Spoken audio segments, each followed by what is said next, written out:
শুভ সন্ধ্যা sir, আমার নাম সাবিনা, আমি একজন ছাত্রী। আপনি উদাহরণ দিলেন কিভাবে আমরা ছাত্ররা তরুণরা তীর ছুঁড়ে তারপর লক্ষ্যবস্তুকে নিশানা করি। আমি আপনার ব্যাপারেও এই একই কথা, একই অভিযোগ করছি। আপনি তীর ছুড়লেন, তারপর আপনার তীর, তারপর লক্ষ্যবস্তুর চারপাশে নিশানা করলেন। তখন কেউ যদি আপনার মতো করে চিন্তা না করে তাহলেই ভুল। আমার মনে হয় এটা ভুল, এটা অযৌক্তিক এবং অমানবিক। বোন খুব সুন্দর গুরুত্বপূর্ণ প্রশ্ন করলেন।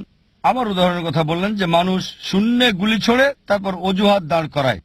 আপনি বলছেন, অভিযোগ করছেন আমি একই কাজ করেছি, আর যদি লোকজন আমার কথা না মানে তাদের সমর্থন করি না। বোন, আমাকে বলেন আমার ভুলটা কোথায়, আমার লেকচারের কোন অংশে শূন্যে গুলি ছুঁড়েছি আর কারণ দাঁড় করিয়েছি। আমি উদাহরণ দিয়েছি। লোকজন গ্রাজুয়েশন করে কেন করছো আমি জানি না, কি করবে বলতে পারবো না, পাশ করার পর তুমি কি করবে জানি না, আমি উদাহরণ দিয়েছি। এখন আপনি আমাকে বলেন যে আমার লেকচারের কোন অংশ শূন্যে গুলি ছোড়ার মতো ছিল, তারপর আমি কারণ দাঁড় করিয়েছি। যদি না থাকে তাহলে বলবো আপনি শূন্যে গুলি ছুড়ছেন আর অজুহাত দাঁড় করাচ্ছেন। ইতিমধ্যে আপনি তো বলেছেন আমার লেকচারের কোন অংশ, উত্তর দেওয়ার সুযোগ দিলাম, আমার লেকচারের কোন অংশ শূন্য গুলি ছোড়ার মতো, তারপর কারণ দাঁড় কর। লেকচার শূন্য গুলি ছুড়ছিল না, আমি বলছিলাম মাশাআল্লাহ, ধন্যবাদ আপনাকে। পুরো উদ্দেশ্য যেমন ইসলামিক দৃষ্টিভঙ্গিতে লোকজনকে মূল্যায়ন করা, আর জীবনের উদ্দেশ্যকে শুধু ইসলামিক এর চেয়ে ভালো জীবনের উদ্দেশ্য আমাকে দেন, এর চেয়ে ভালোটা আপনি আমাকে দেন।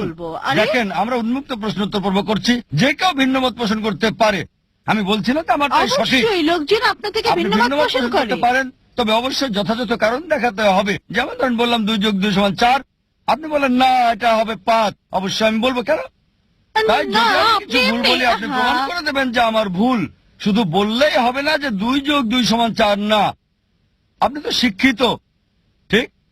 তাই আপনি যদি বলেন আমার ভুল হয়েছে, ঠিক আছে মানলাম, প্রমাণ দেখান। প্রমাণ পেশ করেন। যদি সত্যবাদী হন আমাকে বলেন লেকচারের কোন অংশ, বা বলেন যে স্রষ্টাকে ধন্যবাদ জানানোর চেয়ে ভালো উদ্দেশ্য আর কি হতে পারে, তাকে ছাড়া কার ইবাদত করা যায়। হ্যাঁ বলেন।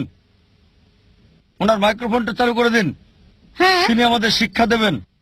আমি কাউকে শেখাতে চাচ্ছি না, আমি শুধু বলতে চাচ্ছি যে ছাত্র শিখতে পছন্দ করি আমি, আপনি শেখাতে পারেন। আপনি তো অন্যকে বলার সুযোগ দেন না। সরি, আপনি অন্যর কথা শোনেন না, শুধু নিজেই বলে যান। আমি আপনাকে বলার সুযোগ করে দিচ্ছি, বলেন। অনেক পার্থক্য আছে। আপনি ন্যায় আচরণ করেন না, আপনি শুধু সবাইকে কনভার্ট করতে চান। কনভার্ট মানে শুধু ইসলামে কনভার্ট করা না, মানুষের দৃষ্টিভঙ্গি কনভার্ট করেন। কারণ অনেক মতপার্থক্য রয়েছে। আপনি আমার প্রশ্নের উত্তর দিচ্ছেন না বোন, আষাঢ়ে গল্প বলেই যাচ্ছেন। আমি আষাঢ়ে গল্প বলছি না, জীবনের উদ্দেশ্য কি? আপনার প্রত্যাশা অনুযায়ী বলবো। আমি উত্তর দেব আপনার মত মতো। না বোন, আমি আমার মতো করে উত্তর দেব। আপনার মত আষাঢ়ে গল্প। আমি আপনার জবাব শুনেছি।